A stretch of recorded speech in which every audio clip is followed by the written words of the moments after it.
Hello കൂട്ടുകാരെ, മാലയോഗത്തിൻ്റെ 63-ാം ഭാഗത്തിലേക്ക് സ്വാഗതം. മുറ്റം തൂത്ത് ചൂൽ പിന്നാമ്പുറത്ത് വയ്ക്കാൻ കുനിഞ്ഞപ്പോഴേ തുടങ്ങിയതാണ് അരക്കെട്ടിലൊരു കൊളുത്തിപ്പിടുത്തം.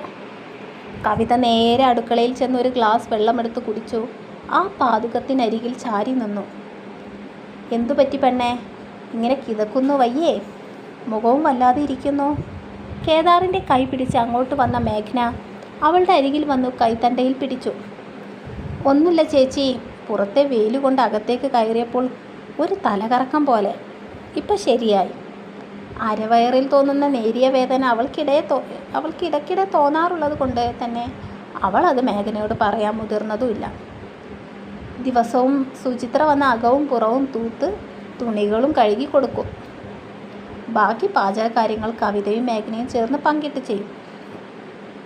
ഇതാണ് പതിവ്. സുചിത്രയ്ക്ക് റേഷൻ കടയിൽ പോകാനുള്ളത് കൊണ്ട് ഇന്ന് വരാൻ കഴിയില്ലെന്ന് ഇന്നലെയെ സൂചിപ്പിച്ചതാ. എൻ്റെ പൊന്നു കവിതയെ, മുറ്റം ഞാൻ തൂക്കില്ലേ? ഇല്ലെങ്കിൽ വിളിച്ചാൽ നാണിയമ്മ വരില്ലേ? നീ വയറും തൂക്കിക്കൊണ്ട് ഒരു ചേട്ടത്തിയെ പോലെ ശാസിക്കുന്ന അവളുടെ മുഖത്തേക്ക് കവിത വിസ്മയത്തോടെ നോക്കി നിന്നു. സുനിത ചേച്ചിക്ക് അസുഖം ഒന്നും ഉണ്ടായിരുന്നില്ലെങ്കിൽ അവളെ വീട്ടിൽ കൊണ്ടുപോയി പൊന്നുപോലെ നോക്കുമായിരുന്നില്ലേ എന്നവൾ വെറുതെ ആശിച്ചു. ഏട്ടത്തി ടെൻഷനാവണ്ട, ഞാൻ എന്നാ ഇത്തിരി കിടക്കട്ടെ. അവൾ നന്നേ താഴ്ന്നു തുടങ്ങിയ വയറിനെ സാരി തലപ്പ് കൊണ്ട് മറച്ചു പതിയെ നടന്നു.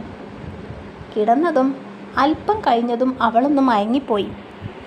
പിന്നെ മിഴി തുറന്ന് നോക്കുമ്പോൾ അരക്കെട്ടിലെ വേദന അസഹ്യമായി തുടങ്ങിയിരിക്കുന്നു. അവൾ പ്രയാസപ്പെട്ട് എഴുന്നേൽക്കാൻ നോക്കിയതും കൈയൊന്ന് തെന്നി വീണ്ടും ആ ബെഡിലേക്ക് തന്നെ വീഴുന്നത് കണ്ട് അവൾ ഉറങ്ങാൻ കിടന്നത് തൊട്ട് ആ മുറിയിലേക്കൊരു ശ്രദ്ധ വെച്ചിരുന്ന മേഘന ഓടിയെത്തി അവളെ താങ്ങി പിടിച്ചു. ഏട്ടത്തി, എനിക്ക് വയ്യ. അസഹ്യമായ വേദന കൊണ്ട് കലങ്ങിയ കണ്ണുകളോടെ അവൾ മേഘനയുടെ കൈത്തണ്ടയിൽ കിടന്നു. എന്തു ചെയ്യുമെന്നറിയാതെ മേഘനയുടെ ദേഹം കിടുകിടാ വിറച്ചു. അവൾ പതിയെ കവിതയെ ബെഡിൽ കിടത്തി. ലാൻഡ് ഫോൺ ഇരിക്കുന്ന ഇടത്തേക്ക് ഓടി. ഭരതൻ്റെ സ്കൂളിൽ വിളിച്ച് അവനോട് കാര്യങ്ങൾ പറഞ്ഞു. ഞൊടി നേരം കൊണ്ട് ഭരതൻ ഒരു ടാക്സി കാറുമായി ഇലഞ്ഞിത്തറയിലെത്തി. മുണ്ടിൻ്റെ ഒരറ്റം പിടിച്ച് അവൻ പടികൾ ചാടിക്കയറി. മിഴികൾ അടച്ചു കിടക്കുന്ന കവിതയുടെ അടുക്കലെത്തി. അവളിൽ നിന്ന് ചെറിയ രീതിയിലുള്ള ഞെരുക്കം മാത്രം കേൾക്കാം. കവിതയുടെ കവിളിൽ തട്ടി ഉണർത്തി ഭരതൻ അവളെ തോളോട് ചേർത്ത് മുറ്റത്തേക്കിറങ്ങി. ഹോസ്പിറ്റലിൽ കൊണ്ടുപോകാനുള്ള സാധനങ്ങളൊക്കെ നേരത്തെ ഒരുക്കി വെച്ചിരുന്നത് കൊണ്ട് മേഘന അതും കേദാറിൻ്റെയും കൈ പിടിച്ച് അവർക്കൊപ്പം ഇറങ്ങി.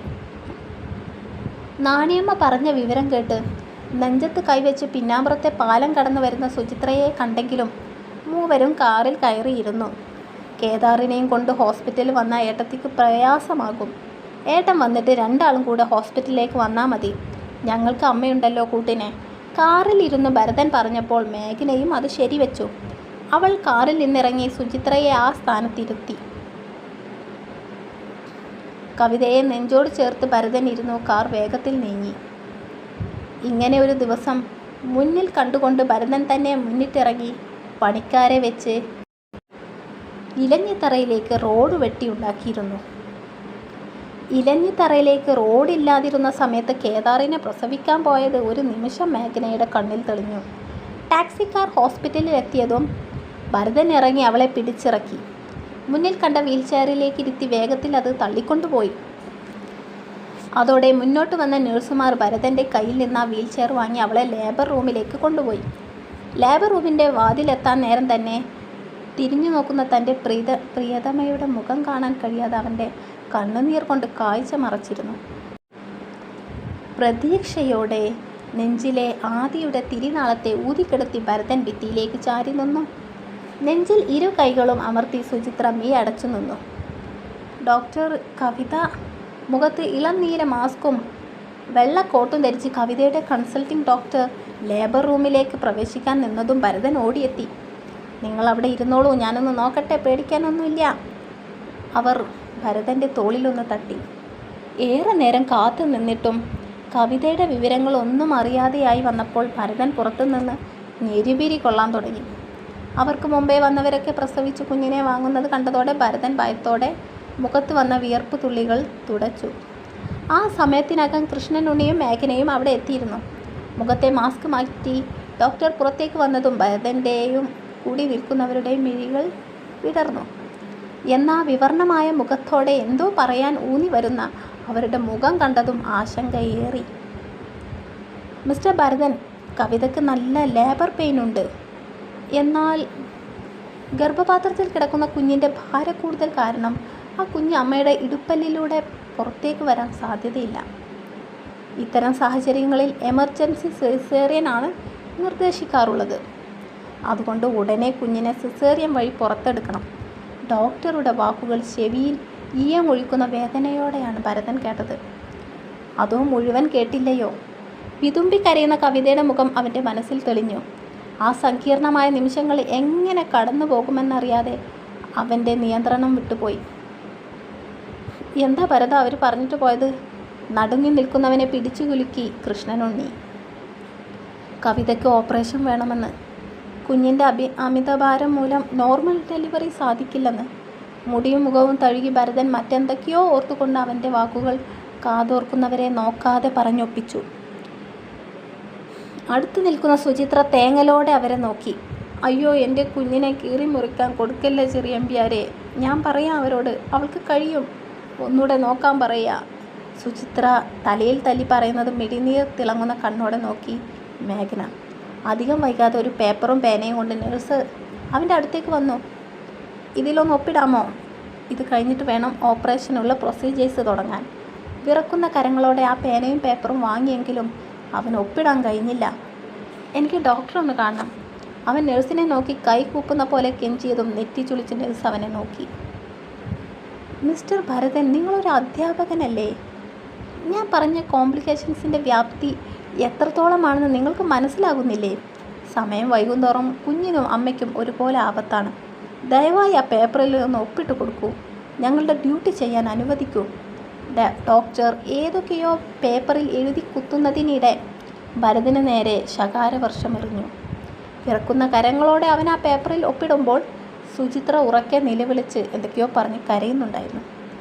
എന്നാലും എൻ്റെ കുഞ്ഞിൻ്റെ ഗതി, അവൾ എന്തോരം കുനിഞ്ഞു മുറ്റമടിച്ചതാ. വെള്ളം കോരിയും വീട് തൂത്തും എൻ്റെ കുഞ്ഞ് ആ വിധം ജോലിയെടുത്തു. എന്നിട്ടും സുഖപ്രസവമായില്ലല്ലോ എൻ്റെ ഈശ്വര. സാരിത്തുമ്പ് കൊണ്ട് മൂക്കും വായയും പൊത്തി സുചിത്ര ഭിത്തിയിലേക്ക് തലവെച്ച് നിന്ന് ഏങ്ങലടിച്ച് കരഞ്ഞു. നിങ്ങളൊന്നും മിണ്ടാതിരിക്കുവോ? കുഞ്ഞുനാൾ തൊട്ട് കാണുന്നതിൻ്റെ അധികാരം കൃഷ്ണനുണ്ണിയുടെ വാക്കുകളിൽ പ്രതിഫലിച്ചു നിന്നിരുന്നു. അവർ പറച്ചിൽ നിർത്തി. പിന്നെ ചെറുതേങ്ങലായി. അവൻ ഹൃദയം പൊള്ളി നിൽക്കുന്നവരെ നോക്കി. സുചിത്രയുടെ ഈ വിശദീകരണങ്ങളും കരച്ചിലും ആ നിൽക്കുന്നവൻ്റെ നെഞ്ചിരിപ്പേറ്റുമെന്ന് അവനറിയാം. അല്പം കഴിഞ്ഞതും വെള്ള ചെറു ടർക്കിയിൽ പൊതിഞ്ഞൊരു വെളുത്ത കുഞ്ഞിനെ നഴ്സ് കയ്യിലെടുത്ത് നെഞ്ചോട് ചേർത്ത് പുറത്തേക്ക് വന്നു. കവിത, അവർ മുന്നോട്ട് നോക്കി പറഞ്ഞതും എല്ലാവരും അങ്ങോട്ടോടി. മുൻപേ ഓടിയെത്തിയ ഭരതൻ കുഞ്ഞിൻ്റെ മുഖത്തേക്ക് തന്നെ നോക്കിക്കൊണ്ട് നഴ്സിൻ്റെ അരികിലെത്തി. അവൻ കൈ രണ്ടും നീട്ടിയതും നഴ്സ് ശ്രദ്ധയോടെ കുഞ്ഞിനെ അവൻ്റെ കൈകളിലേക്ക് വെച്ചു കൊടുത്തു. പെൺകുഞ്ഞാണ്. കുഞ്ഞുവാവയുടെ നെറുകയിൽ മുത്തുന്നതിനിടെ കേട്ടു നഴ്സിൻ്റെ വാക്കുകൾ. മിഴികൾ നീർത്തിളക്കത്തോടെ അവൻ തനിക്ക് പിറകിൽ നിൽക്കുന്നവരെ നോക്കി. സിസ്റ്റർ, കവിതയ്ക്ക് എങ്ങനെയുണ്ടിപ്പോൾ? സുചിത്രയുടെ കൈകളിലേക്ക് വാവയെ വെച്ചു കൊടുത്തു അവൻ നഴ്സിനോട് ചോദിച്ചു. 10 മണിക്കൂർ ICUവിൽ കിടത്തിയതിന് ശേഷം റൂമിലോട്ട് വിട്ടു തരാം. നൈറ്റിയും അണ്ടർ ഗാർമെൻസും ചോദിക്കുമ്പോൾ തരണം. ഇതും പറഞ്ഞ് അവർ കുഞ്ഞിനെ സുചിത്രയുടെ കയ്യിൽ നിന്ന് വാങ്ങി തിരികെ ഡോർ തുറന്ന് ഓപ്പറേഷൻ തിയേറ്ററിലേക്ക് തന്നെ കടന്നു. 10 മണിക്കൂറോ? നെടുവീർപ്പോടെ സുചിത്ര പറയുന്നത് കേട്ട് അതേ ഞെട്ടലിൽ അവനും നിന്നു. കുറച്ചു കഴിഞ്ഞ് കുഞ്ഞുവാവയെ കിട്ടിയതോടെ അവർ റൂമെടുത്ത് കവിതയ്ക്ക് വേണ്ടി കാത്തിരുന്നു. ഈ സമയം കുഞ്ഞ് ജനിച്ച വിവരം കൃഷ്ണനുണ്ണി അവരുടെ കുടുംബത്തെ വിളിച്ച് അറിയിച്ചു കൊണ്ടേയിരുന്നു. ഇടയിൽ എപ്പോഴോ വിഘ്നേഷിനെയും വിളിച്ചു ഭരതൻ സന്തോഷവാർത്ത അറിയിച്ചിരുന്നു. വളരെയധികം സംഘർഷഭരിതമായ നിമിഷങ്ങൾക്കൊടുവിൽ തൻ്റെ അരികിൽ കിടന്നുറങ്ങുന്ന കുഞ്ഞുവാവയെ കാണുമ്പോൾ അവൻ്റെ മനസ്സിന് കുളിർമ തോന്നുന്നുണ്ടെങ്കിലും ICUവിൽ കിടക്കുന്ന കവിതയെക്കുറിച്ച് ഓർക്കുമ്പോൾ നെഞ്ചു പിടച്ചു. വിഷ്ണുവിൻ്റെ മരണവാർത്ത പത്രം വഴിയും ദൃശ്യമാധ്യമം വഴിയും ഭരതനും കൃഷ്ണനുണ്ണിയും അറിഞ്ഞെങ്കിലും ഈ സുദിനത്തിൽ അത്തരമൊരു ദുരന്ത വാർത്തയെക്കുറിച്ച് പരസ്പരം സംസാരിക്കാൻ ഇരുവരും മുതിർന്നില്ല. ഓരോ 2 മണിക്കൂർ കൂടുമ്പോഴും മാലാഖമാർ വന്ന് കുഞ്ഞിപ്പെണ്ണിനെ അമ്മിഞ്ഞ കൊടുക്കാൻ കവിതയുടെ അടുത്തേക്ക് കൊണ്ടുപോകുന്നുണ്ട്. എപ്പോഴും കുഞ്ഞുവാവ ഉറക്കമാണ്. കേദാർ വന്നൊന്ന് എത്തി നോക്കി ഉമ്മ വെച്ചതും ഉറക്കമുണർന്നു പുള്ളിക്കാരി വല്ലില്ലാ വാ തുറന്ന് കരച്ചിലായി. ഭരതൻ എടുത്തു നടന്നിട്ടും കരച്ചിൽ നിർത്താതായപ്പോൾ വിശന്നിട്ടാകുമെന്ന അനുമാനത്തിൽ അവൻ കുഞ്ഞിനെ എടുത്ത് നേഴ്സ് പെൺകുട്ടികൾ ഇരിക്കുന്നിടത്തേക്ക് ചെന്നു. അവർ കുഞ്ഞുവാവയെ എടുത്ത് കൊഞ്ചിച്ചുകൊണ്ട് ICU ലക്ഷ്യമാക്കി പോകുമ്പോൾ ഭരതൻ അടുത്തേക്ക് ചെന്നു. കവിതയെ ഒന്ന് കാണാൻ പറ്റുമോ? അവൻ സൗമ്യമായി തിരക്കിയതും സുന്ദരിയായ ആ നേഴ്സ് പെൺകുട്ടി പുഞ്ചിരിയോടെ അവനെ നോക്കി. ICUവിൽ CS കഴിഞ്ഞ് കിടക്കുന്ന മറ്റു അമ്മമാരൊക്കെ ഉള്ളത് കൊണ്ടേ അങ്ങോട്ടേക്ക് പുരുഷന്മാരെ അലോ ചെയ്യില്ല. കുറച്ചുകൂടെ ക്ഷമിക്കൂ, അല്പം കഴിഞ്ഞാൽ അവരെ റൂമിലേക്ക് ആക്കിത്തരും. നേഴ്സിൻ്റെ സമാധാനപൂർവമായ വാക്കുകൾ അവൻ്റെ ആശങ്കകൾക്ക് അല്പം മങ്ങലേൽപ്പിച്ചു. കാത്തിരിപ്പിനൊടുവിൽ കവിതയെ അവൻ്റെ അരികിലെത്തിച്ചു. ICU ജീവനക്കാർ സ്ട്രക്ചറിൽ കിടത്തിക്കൊണ്ട് അവളെ മുറിയിലേക്ക് കൊണ്ടുവന്നു. അവർ എല്ലാവരും ചേർന്ന് വളരെ ശ്രദ്ധയോടെ കവിതയെ അനക്കാതെ ബെഡിൽ കിടത്തുന്നത് കണ്ടതും ഭരതനാകെ ഭയന്നു. അവൾക്കെന്തോ ആപത്ത് സംഭവിച്ചെന്ന് അവന് തോന്നി. കവിത അവനെ നോക്കി പുഞ്ചിരിച്ചു. സിസേറിയനെക്കുറിച്ച് യാതൊരു അറിവും ഇല്ലാത്തവരാണെന്ന് ഡോക്ടർ മുൻകൂട്ടി നഴ്സുമാരോട് പറഞ്ഞിരുന്നു. ഓപ്പറേഷൻ സമയത്ത് കൊടുത്ത അനസ്തേഷ്യ ഓൾമോസ്റ്റ് ശരീരത്തിൽ നിന്ന് വിട്ടു തുടങ്ങിയിട്ടുണ്ട്. വേദനയുണ്ടാകും. എഴുന്നേൽക്കാനും കിടക്കാനുമൊക്കെ അവരെ സഹായിക്കണം. യൂറിൻ ട്യൂബ് റിമൂവ് ചെയ്ത് കഴിഞ്ഞാൽ പിന്നീട് ബാത്റൂമിൽ പോകാനും ഒരാളുടെ സഹായം വേണം. നിങ്ങൾ ടെൻഷനാവേണ്ട. അരക്കെട്ടിലെ മുറിവ് ഉണങ്ങുന്നത് വരെ ഈ പാടുള്ളൂ. എങ്ങനെയാണ് കവിതയെ എഴുന്നേൽപ്പിക്കുന്നത്, കിടത്തുന്നത് എന്ന് വിശദീകരിച്ചു കൊടുത്ത് നഴ്സുമാർ കുഞ്ഞിനെ അവൾക്കരികിൽ കിടത്തിക്കൊടുത്തു ആ മുറി വിട്ടിറങ്ങി. സ്തംഭിച്ചു നിൽക്കുന്ന അവസ്ഥയിൽ ആ മുറിയിലുള്ളവരൊക്കെ മൂകമായി. കുഞ്ഞ് കരഞ്ഞതും എല്ലാവരുടെയും ബോധം തിരികെ എത്തി. അരികിൽ കിടക്കുന്ന കുഞ്ഞിനെ കൈനീട്ടിയെടുക്കാൻ കഴിയാത്ത നിസ്സഹായതയിൽ ഇരിക്കുന്നവളുടെ അടുത്തേക്ക് ഭരതൻ ചെന്നു. സുചിത്ര വന്ന് കുഞ്ഞിനെ കയ്യിലെടുത്ത് കരച്ചിലൊതുക്കാൻ തൊടയിൽ തട്ടിക്കൊണ്ടിരുന്നു. നിറഞ്ഞു വന്ന മിഴികൾ തുടച്ചു മേഘന കുഞ്ഞിനെ തലോടി. കവിതയുടെ ഒരു കൈ ഭരതൻ്റെ തോളിലേക്ക് വെച്ച് അവളുടെ കൈ ഇടുക്കിലേക്ക് വെച്ച് പതിയെ ഒന്ന് ഉയർത്തി. അരവയറിൽ നിന്ന് ഉയർന്നു വരുന്ന വേദനയെ കടിച്ചമർത്തുന്നവളുടെ മുഖത്തേക്കൊന്ന് നോക്കാതെ ഭരതൻ അവളെ ചാരിയിരുത്തി. ശേഷം സുചിത്രയുടെ കയ്യിൽ നിന്നും കുഞ്ഞിനെ എടുത്തു കവിതയുടെ മടിയിൽ വെച്ചു കൊടുത്തു. കുഞ്ഞിനെ പാല് കുടിപ്പിക്കാൻ നഴ്സുമാർ ICUവിൽ നിന്ന് അമ്മയെയും കുഞ്ഞിനെയും പരിശീലിപ്പിച്ചിരുന്നു. അവൾ നൈറ്റിയുടെ സിബ് തുറന്ന് ഇടത് കൈയിൽ വെച്ച് വലതു മാറിടം തുറന്നു കുഞ്ഞുവാവയെ നെഞ്ചോട് ചേർത്തു.